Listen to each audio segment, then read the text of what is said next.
Hi everyone, it's Melissa, and today I am sharing my top 10 fiction books of 2022. It was very hard for me to narrow down a top 10 this year because I just had a really great reading year. But I didn't want this video to be an hour long, so I decided to just keep it to my top 10. Number 10 is Sweep, the Story of a Girl and Her Monster by Jonathan Auxier. This is a middle grade historical fiction set in Victorian England with just a hint of magic.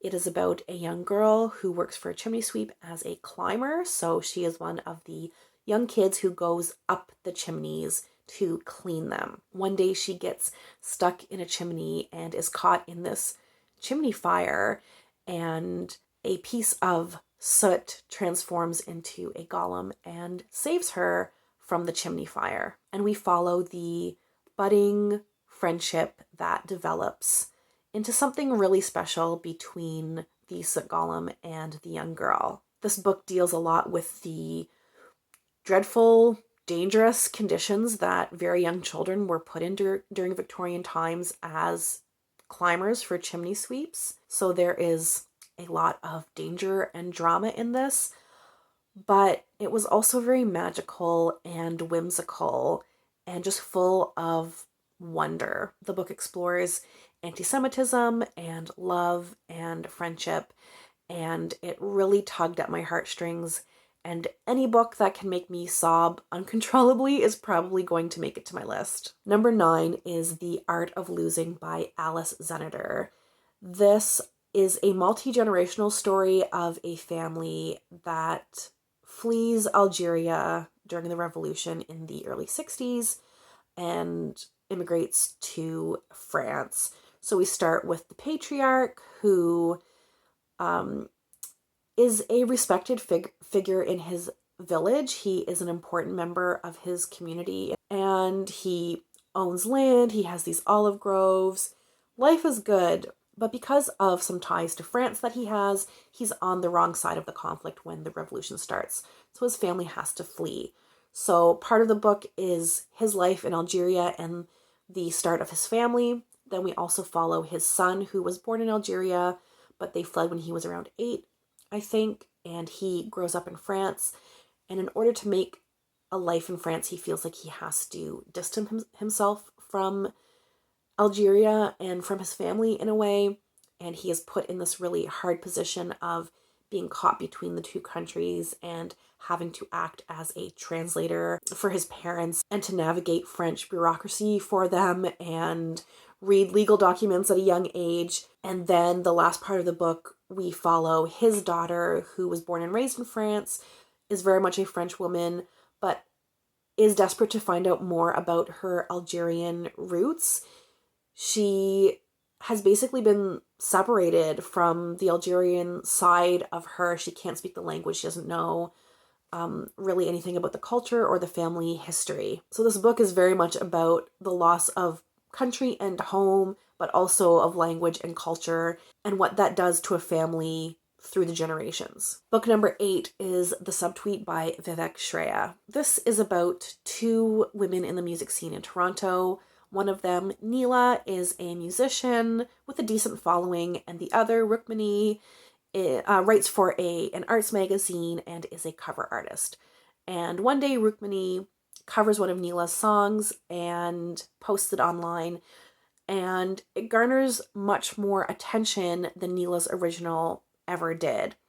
And while there's some jealousy in the beginning, Rukmini and Neela end up forming this really strong friendship. Then someone tweets something that hurts the other, and we see the fallout from that tweet and all of the drama it kind of kickstarts. I loved how this book was centered on women and how specifically it was centered on friendship between women, because we don't get that perspective a lot. And I think it was a very accurate portrayal of the strength of friendship between women, and also what it is like to feel like you've been betrayed by a friend. It was super compelling, and I was just completely engrossed in the story and wanting to know what happens to Neela and Rukmini if they're able to repair some of the damage that was done and what their lives are going to look like after the dust settles. Number 7 is Crossroads by Jonathan Franzen. This is a family drama set during the 1970s. We follow a pastor and his family, and all of the characters in this family are at some sort of crossroads in their life. The pastor has been contemplating an affair. His wife has some secrets in her past that she doesn't want revealed. His oldest son is considering dropping his college deferment and going to Vietnam.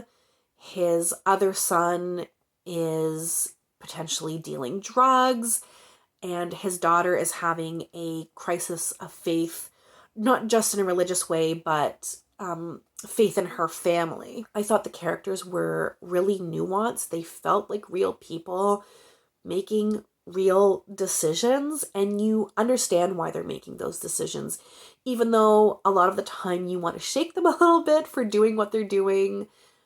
At the same time, you kind of get it, and that feels real to me when you get really frustrated with a character like that. I just thought it was a very compelling look at a dysfunctional family that didn't feel too over the top to me. Number 6 is the final revival of Opal and Nev by Donnie Walton. Opal and Nev were a music duo that shot to fame rapidly in the 1970s. And there was a race riot at a showcase that they were headlining.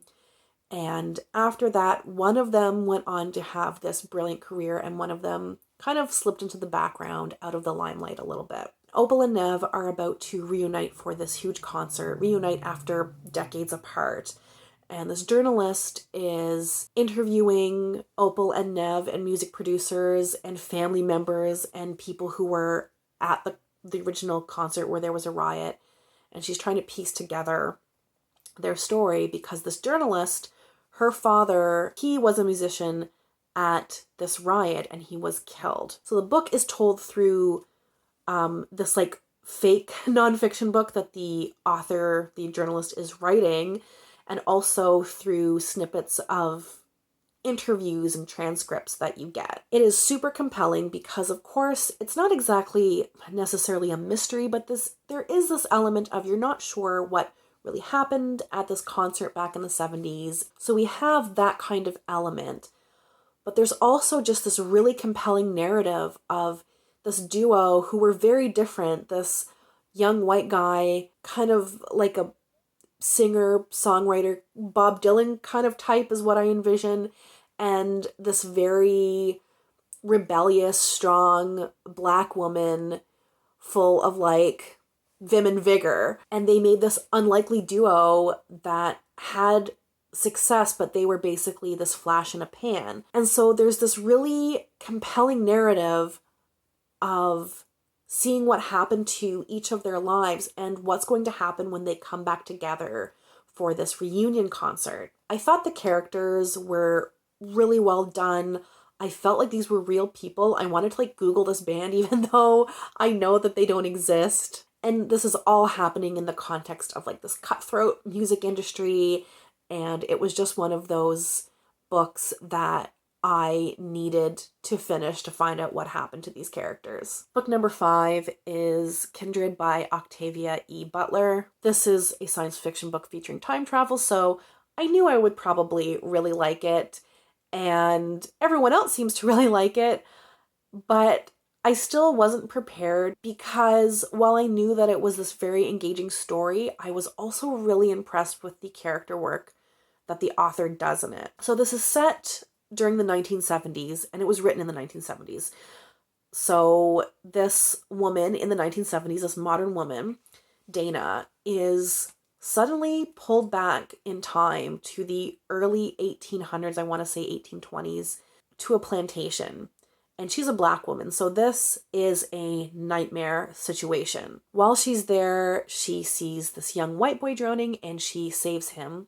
She goes back to the 70s. But then it keeps happening over and over. She is continually pulled back in time to save this boy's life. And you learn very quickly that he is an ancestor of hers. So she is kind of forced to keep saving them, otherwise she won't exist. And she's pulled back so many times that you would think that that story would get repetitive, but it really doesn't, because Butler does it in different ways or introduces different elements or different situations that she's thrown in when she comes back that keep it feeling very fresh. It's very fast-paced and plot-driven, but like I said, there's a lot of character development in the book. There's a lot of internal conflict that Dana faces because she's saving this white boy and eventually white man who owns people, who has enslaved people, and she wants to try to talk sense into him, try to educate him with more like modern ideas and modern sensibilities, try to make him a better person. But how can she do that when he lives in the society that he lives in, and what influence can she, a Black woman, possibly have on him? And she's conflicted because she wants to help him, she wants to save him, but she also cares about the slaves who live on this plantation who she's come to know. And there's just a lot of back and forth with wanting to save him, but then thinking maybe it'd be better if he died. But then would the slaves here be any better off? They'd probably just be sold to someone worse. So she's in this position where she's forced to help people that are really the enemy. And her internal struggle is a really great part of the book, on top of a gripping, fast-paced, thrilling read to begin with. Number 4 is The Anomaly by Hervé Letellier. And the less you know about this book, the better. I didn't know anything about it, and it really enriched my reading experience because there are so many things that you discover and learn through the book. This is a science fiction book that is heavily focused on the characters. So we follow a bunch of different characters from all walks of life, and they are all on the same flight. And while they are on this flight, something strange happens. This incident, this anomaly, is something that is outside scientific possibility. And I won't say anything more about that. But then the characters have to kind of deal with the aftermath of this incident. And then the world eventually finds out about this really strange event, and there are ramifications with how humanity as a whole is going to handle this. I really recommend this if you love character-driven books, but don't mind a little bit of science fiction or just a tinge of strange thrown into the mix. Number 3 is The 13th Tale by Diane Setterfield. This is about a reclusive author named Vida Winter, and she always, whenever she has interviews, has given a different version of her life. So no one really knows who she is, where she's from. But then she invites Margaret, an amateur biographer, to come and interview her to get the true story of her life. And we get portions of her life story as the book goes along and as Margaret visits her to get more detail and to push Vida Winter to reveal the truth. It is so captivating with this unreliable narrator that we really can't trust. As we learn her life story, it revolves around this house, this estate, and it has that really gothic feel to it with this large estate, with family secrets. It is very atmospheric, has a really rich setting full of the twists and turns that you want in a book like this, and it kept me engaged all the way through. Number 2 is Unsettled Ground by Claire Fuller. This book follows twins who are in their early 50s when their mother dies. She's in their 70s. They all live together in this cottage in rural England. And when the mother dies, she leaves these two twins who, I remind you, are in their 50s. She leaves them completely unequipped to deal with life. They lived this sheltered, somewhat isolated existence. The brother works outside of the house, but occasionally, like, he does odd jobs. He doesn't have a full job, so he just kind of gets cash here and there for these odd jobs that he's doing. His sister has helped the mother with their garden, and they sell vegetables to like a local, I think it's a cafe or something in town, and they get a little bit of money from doing that, but they have no income source. They don't have a bank account. They keep a little bit of cash on hand in a tin. They have no savings. They don't know how they're going to pay for a funeral or bury their mother when she dies. And slowly, throughout the course of this book, everything starts to just crumble and collapse around them. The book had really strong setting and a sense of place, fully formed characters that you really get to understand how they think and what their unconventional life has done to them and how it has left them really not able to cope with how the world works. It has beautiful writing, and it's just a very quiet story that really takes its time. And now for number one, my favorite read of 2022 is The Wonder by Emma Donoghue. This is a historical fiction book where we follow an English nurse who is sent to Ireland and is tasked with observing this young girl who claims not to have eaten for several months. People are flocking to the small Irish village because they think that this is a miracle, and everyone wants to come and see the girl and essentially, I guess, be blessed by having visited this miracle. The nurse that we follow, Liz, is partnered with another nurse who is a nun, and they take shifts watching the girl and the family closely because they want to know whether this is an actual miracle or if there is some deceit, if someone is slipping her food or if the girl has hidden food somewhere and is lying. So Liz and this nun are tasked to do that. Liz butts up against a lot of people because she's English and they're Irish, and there's obviously tension there for good reason. She's kind of seen as urban, she's educated. Maybe she comes off as a little know-it-all or like a feeling of superiority, whereas this is a rural village, so there's kind of tension there. And she butts up with people because she's in a religious area, and she's very scientific, very pragmatic and logical, and basically rubs people the wrong way. And she wants to get to the bottom of what is going on. She doesn't think it's a miracle. She wants to know what is happening. She doesn't know if she can trust the other nurse, who is a nun and who is religious. She doesn't know what her feelings are. Is she convinced it's a miracle? Is she not doing as good a job during her shift of really keeping an eye on everybody as Liz is during her shift? And this girl is sick.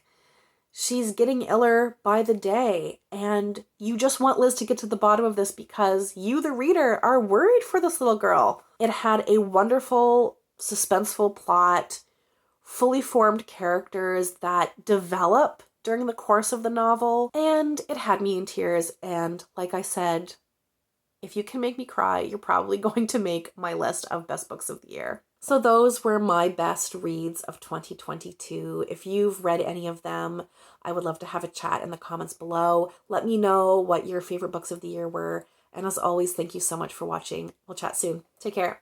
Bye.